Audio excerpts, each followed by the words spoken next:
Hi all. ఈ వీడియోలో మనం ఒక అడ్వైజర్ గురించి మాట్లాడుకుందాం. అదేంటంటే US financial intelligence unit financial crimes enforcement network ఒక అడ్వైజర్ రిలీజ్ చేసింది. దాంట్లో అది ఏం చెప్తుందంటే మెక్సికన్ డ్రగ్ కార్టెల్స్ వచ్చేసి వాళ్ళు డ్రగ్ ట్రాఫికింగ్ని చేస్తున్నారు. దాని నుంచి జనరేట్ అవుతున్న యుఎస్డిని వాళ్ళు చైనీస్ మనీ లాండరింగ్ నెట్వర్క్తో కలిపి సక్సెస్ఫుల్గా లాండర్ చేస్తున్నారు. సో అది ఎలా చేస్తున్నారు ఏంటి అనేది ఈ వీడియోలో చూద్దాం. యుఎస్లో ఒక biggest threat to their economy ఏంటి అని అంటే Mexican drug cartels as well as Chinese money laundering networks. So ఇవి రెండు కలిసి డ్రగ్ నుంచి ఎలివేట్ అయిన ఇల్లీగల్ ప్రొసీడ్స్ని వాళ్ళు లాండర్ చేస్తున్నారు. సో ఆస్ట్రేలియాలో ఇదొక యుఎస్లో ఇదొక బిగ్గెస్ట్ థ్రెట్ అనమాట.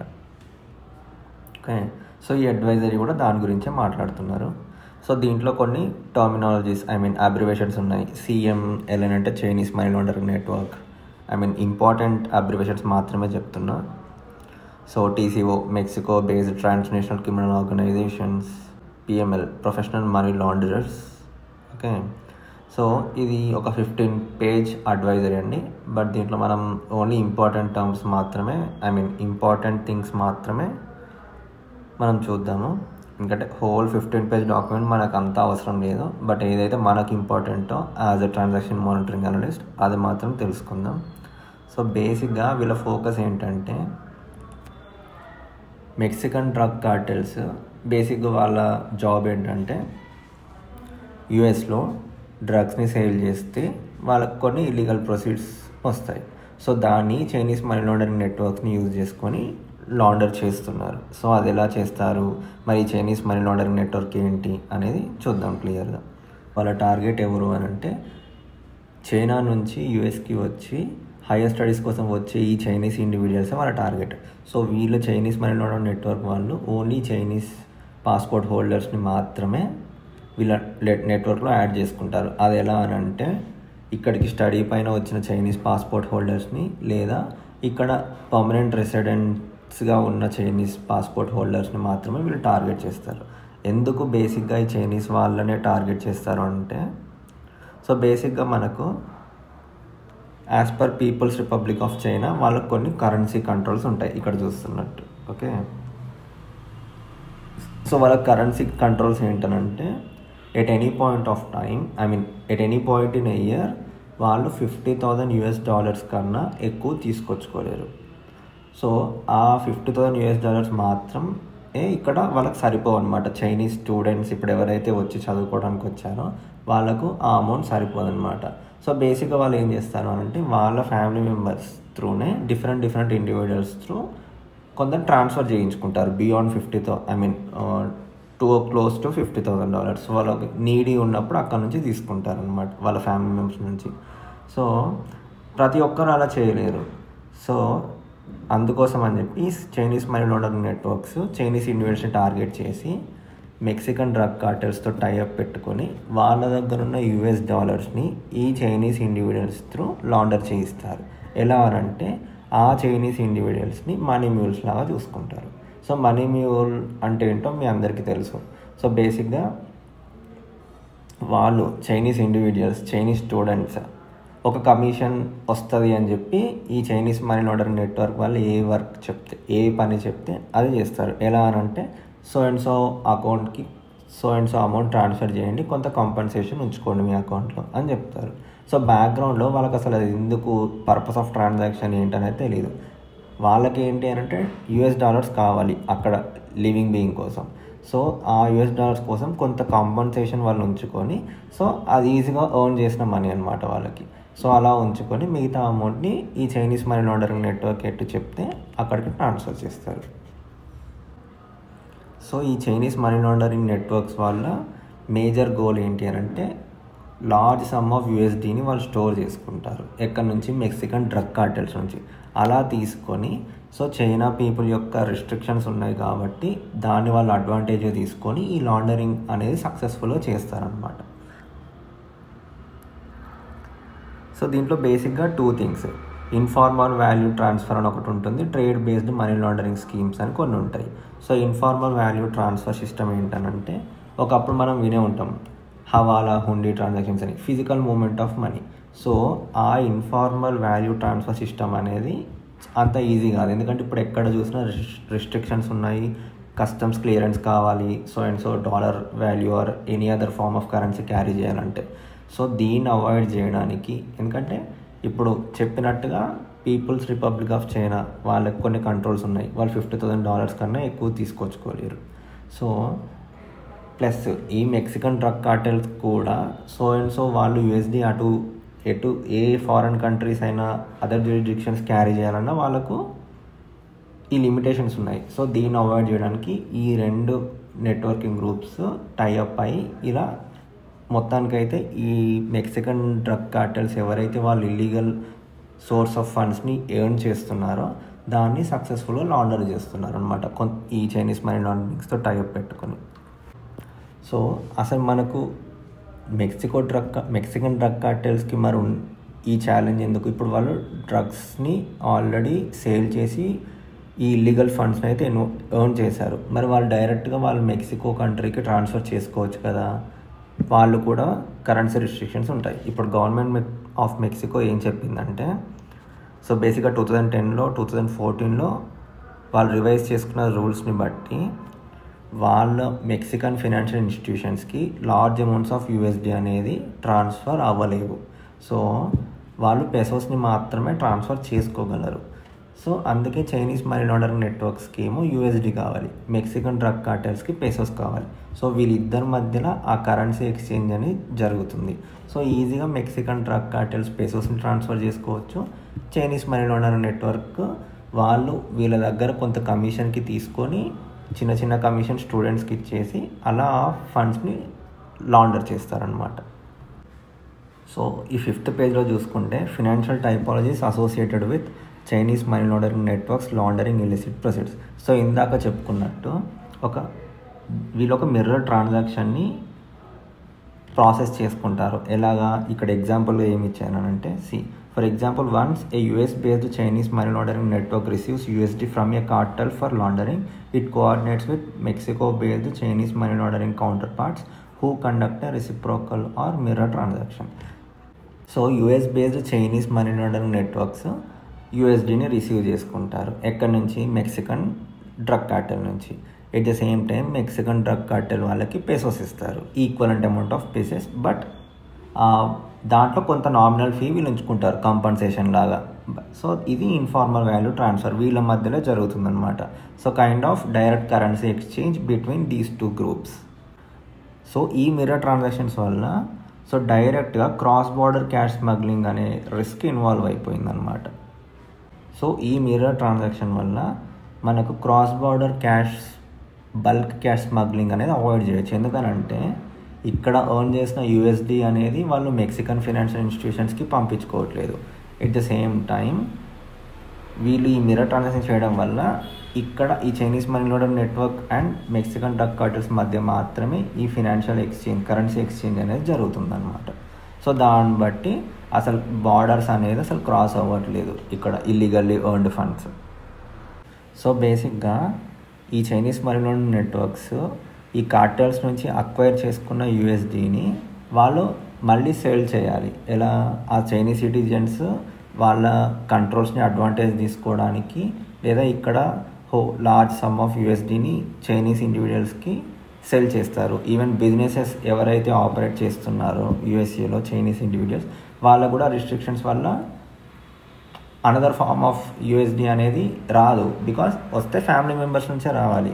బట్ ఈ చైనీస్ మనీ లాండరింగ్ నెట్వర్క్స్ ఉండడం వల్ల, సో ఈ కరెన్సీ కంట్రోల్ రిస్ట్రిక్షన్స్ వల్ల, సో వీళ్ళు ఈ యూఎస్డిని from Chinese money laundering networks నుంచి అక్వైర్ చేయగలుగుతారు. ఎవరు? Chinese individuals and businesses.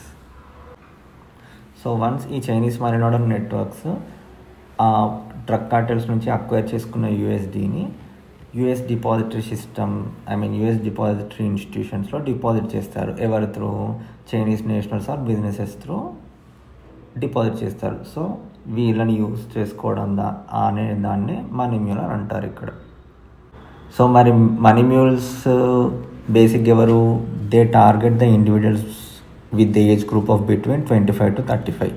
So వాళ్ళు అకౌంట్ ఓపెన్ చేయడానికి వాళ్ళ ప్రొఫైల్ని డిక్లేర్ చేయాలి. ఏమని డిక్లేర్ చేస్తారంటే ఆన్ బోర్డింగ్ ప్రాసెస్లో student, house wife, retired and labourer or any form of other occupations వాళ్ళు డిక్లేర్ చేస్తారు. సో బేసిక్గా ఈ ప్రొఫైల్స్ని ఆర్ లో ప్రొఫైల్స్నే డిక్లేర్ చేస్తారు. ఎందుకు అని అంటే సో ఇలాంటి ప్రొఫైల్స్లో మనం బేసిక్గా చూసుకుంటే చాలా తక్కువ USD ట్రాన్సాక్షన్స్ జరుగుతాయి. సో మనకు ఎవరైనా సిస్టంలో డిటెక్ట్ చేయాలి అని అనుకున్నా సో బేసిక్గా ఫినాన్షియల్ ఇన్స్టిట్యూషన్స్ ఎప్పుడైనా రిస్క్ బేస్డ్ అప్రోచ్ మాత్రం ఫాలో అవుతారు. సో లోవర్ అమౌంట్ ఉన్న ట్రాన్సాక్షన్స్ని, లో డాలర్ వాల్యూ ట్రాన్సాక్షన్స్ని సమ్ టైమ్స్ ఇగ్నోర్ చేస్తారు. సో బేసిక్గా స్టూడెంట్స్, హౌస్ వైఫ్ అకౌంట్లో లో డాలర్ వాల్యూ ట్రాన్సాక్షన్స్ అనేవి common. So high dollar transactions జరిగినప్పుడు ఒకవేళ ఈ ఆక్యుపేషన్ ఉన్న అకౌంట్స్లో ఖచ్చితంగా అది రెడ్ ఫ్లాగ్స్ అనమాట.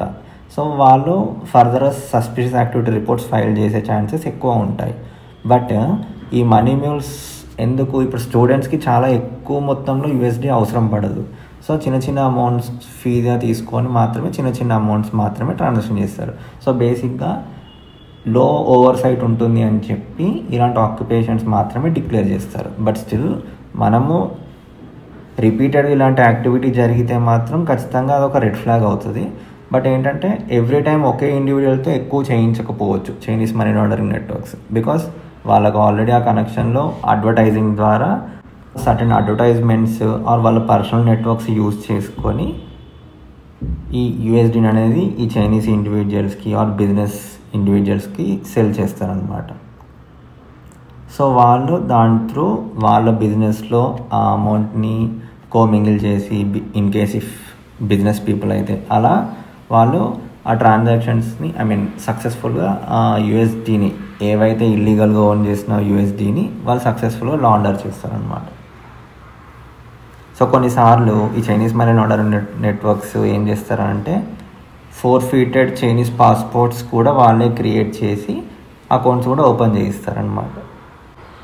అండ్ ఇంకొకటి, ఈ చైనీస్ మనీ లాండరింగ్ నెట్వర్క్స్ కొన్నిసార్లు ఫినాన్షియల్ ఇన్స్టిట్యూషన్స్లో వర్క్ చేస్తున్న ఎంప్లాయీస్ని కూడా రిక్రూట్ చేసుకుంటారు. సో ఏంటంటే ఇన్సైడ్ ఇన్ఫర్మేషన్ కోసం అలా రిక్రూట్ చేసుకొని వాళ్ళకు కొంత కంపన్సేషన్ ఆఫర్ చేసి ఈ మనీ లాండరింగ్ ఆపరేషన్ అనేది సక్సెస్ చేస్తారనమాట. సో ఈ మనీ మ్యూల్గా ఎవరైతే ఉన్నారో సో ఈ యాక్టివిటీని యూజువల్గా స్మర్ఫింగ్ అంటారు. సో స్మర్ఫింగ్ అంటే ఏంటంటే జనరిక్గా చెప్పుకోవాలనుకుంటే క్రిమినల్ ఆర్గనైజేషన్స్ ఎవరైతే ఉన్నారో వాళ్ళ దగ్గర ఉన్న ఇల్లీగల్లీ ఎర్న్డ్ ఫండ్స్ని వాళ్ళు లాండర్ చేయడానికి కొందరు ఇండివిజువల్స్ని రిక్రూట్ చేసుకుంటారు. సో ఈ హోల్ ప్రాసెస్ని స్మర్ఫింగ్ అంటారు అనమాట. సో ఇందాక ఇన్ఫార్మల్ వాల్యూ ట్రాన్స్ఫర్ చూసాము. దాంట్లో ఆ ప్రాసెస్లో అసలు లాండరింగ్ అనేది ఎలా చేశారో చూసాం. ఇప్పుడు trade based money laundering technique use చేసుకొని వాళ్ళ దగ్గర ఉన్న USDని ఎలా లాండర్ చేస్తారో అనేది ఇక్కడ చూద్దాం. సో బేసిక్గా రిక్రూట్ చేసుకున్న మనీ మ్యూల్స్ని ఆర్ ఇంకెవరైనా రిక్రూటర్స్ని వాళ్ళు ఏం చెప్తారు అని అంటే కొన్ని electronic items or other luxury goods, ఎగ్జాంపుల్గా చూసుకుంటే cell phones, automobiles, clothing, designer, hand bags ఇలాంటివి పర్చేస్ చేయమని చెప్తారు. Okay, so at various stores.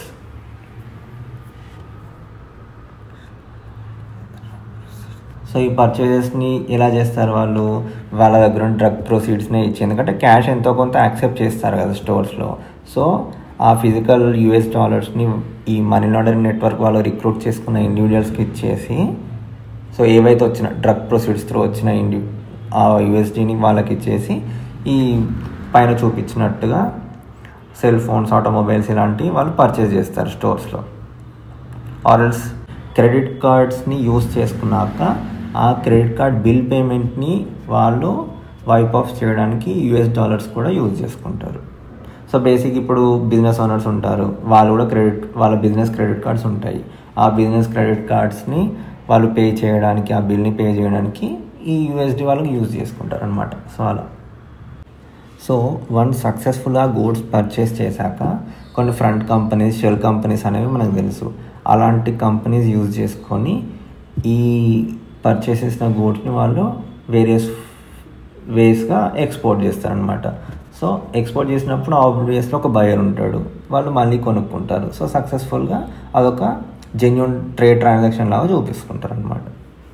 So ఇక్కడ ఒక టర్మ్ మనం చూస్తున్నాం, డైగో బయర్స్, స్ట్రా బయర్స్ అని. సో ఈ డైగో బయర్స్ ఎవరంటే టిపికల్గా వాళ్ళు చైనీస్ సిటిజన్స్ అనమాట. సో వాళ్ళు యూఎస్లో ఆల్రెడీ సెటిల్ అయిపోయి ఉంటారు.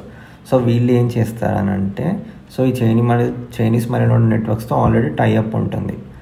So Chinese money laundering network వాళ్ళు ఈ డైగో బయర్కి సర్టెన్ ఫార్మ్ ఆఫ్ క్యాష్ ఇస్తారు, లేదా ఒక ఇంటర్నల్ ట్రాన్స్ఫర్ అనేది వాళ్ళ అకౌంట్లోకి చేస్తారు. వాళ్ళు సర్టెన్ గూడ్స్ని, ఏవైతే ఇందాక చెప్పుకున్న గూడ్స్ని పర్చేస్ చేసి నెక్స్ట్ ఇమీడియట్లీ నెక్స్ట్ ఆ డైగో బయర్ ఏం చేస్తాడంటే, వన్స్ కొనుక్కున్న తర్వాత ఏదో ఒక లొకేషన్లో, చైనాలో ఉన్న ఏదో ఒక లొకేషన్కి ఆ గూడ్స్ని షిప్ చేస్తాడు. అక్కడ ఆటోమేటిక్గా రిక్వైర్మెంట్ ఉన్న వాళ్ళు ఆ గూడ్స్ని పర్చేస్ చేస్తారు. లేదా ఇంకొక లొకేషన్లో ఈ నెట్వర్క్తో టైఅప్ ఉన్న ఇంకొక డైగో ఆపరేటర్ ఎవరైతే ఉన్నారో వాళ్ళకి యునైటెడ్ స్టేట్స్లో ఏదో ఒక లొకేషన్కి షిప్ చేస్తాడు. అక్కడ కూడా వేరే వాళ్ళు పర్చేజ్ చేసుకుంటారు. సో ఇక్కడ ఆల్రెడీ ప్రోడక్ట్ పర్చేజ్ చేస్తారు, ఇంకొక దగ్గర సేల్ చేస్తారు. సో సేల్ చేసినప్పుడు ఆటోమేటిక్గా మనకు ఒక జెన్యూన్ ట్రాన్సాక్షన్ జరిగినట్టుగా చూపిస్తారు. సో ఏదో గూడ్స్ పర్చేజ్ చేశాడు, తర్వాత దాని రిలేటెడ్ అమౌంట్ వచ్చింది అన్నట్టుగా ఆ ట్రాన్సాక్షన్ని జెన్యూన్ చేస్తారనమాట. సో బేసిక్గా డైగో ఆపరేటర్స్ అంటేనే, డైగో బయర్స్ అంటేనే, ఎందుకంటే ఇప్పుడు ఇక్కడ డైగో ఆపరేటర్ వచ్చేసి చైనీస్ మనీ లాండరింగ్ నెట్వర్క్ వాళ్ళు రిక్రూట్ చేసుకున్నారు.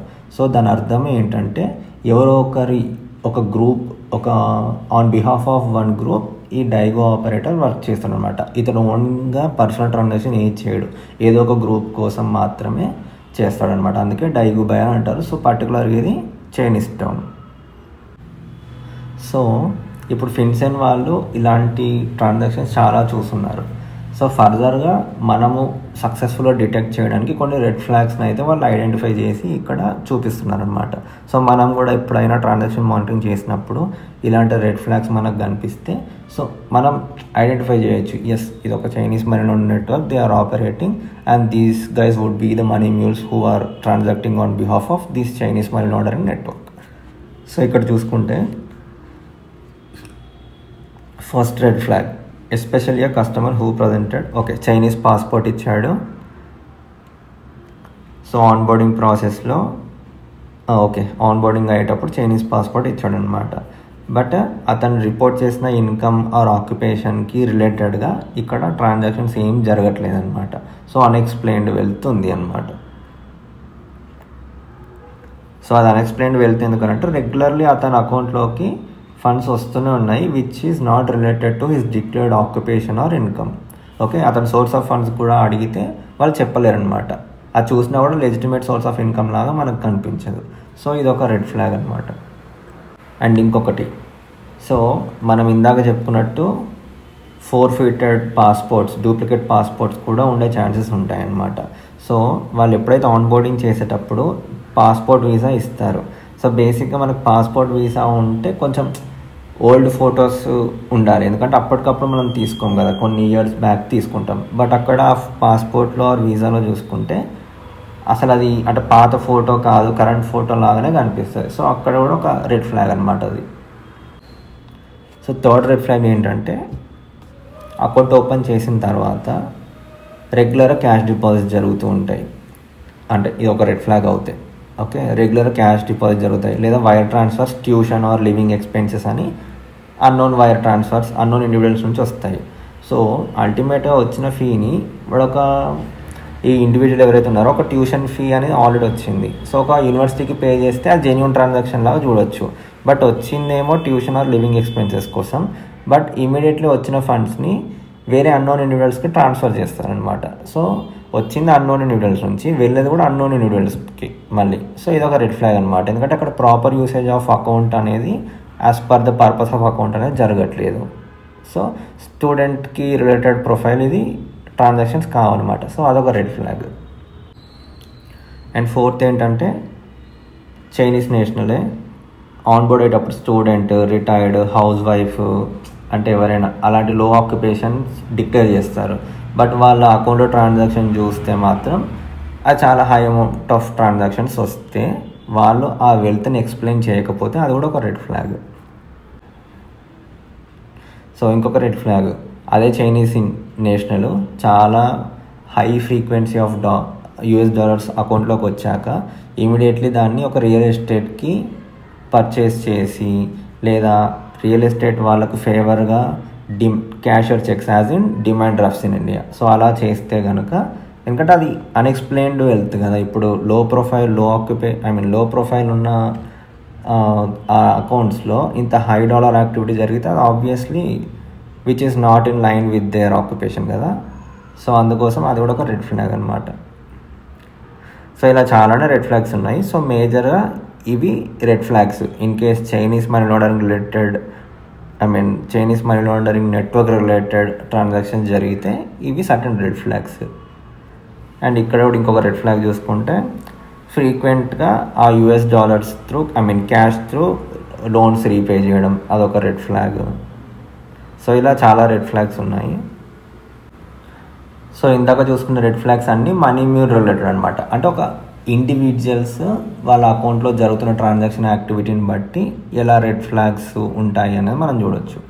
బట్ ఇక్కడ trade based money laundering schemes. So ఇక్కడ Chinese individual who is operating in businesses or involved.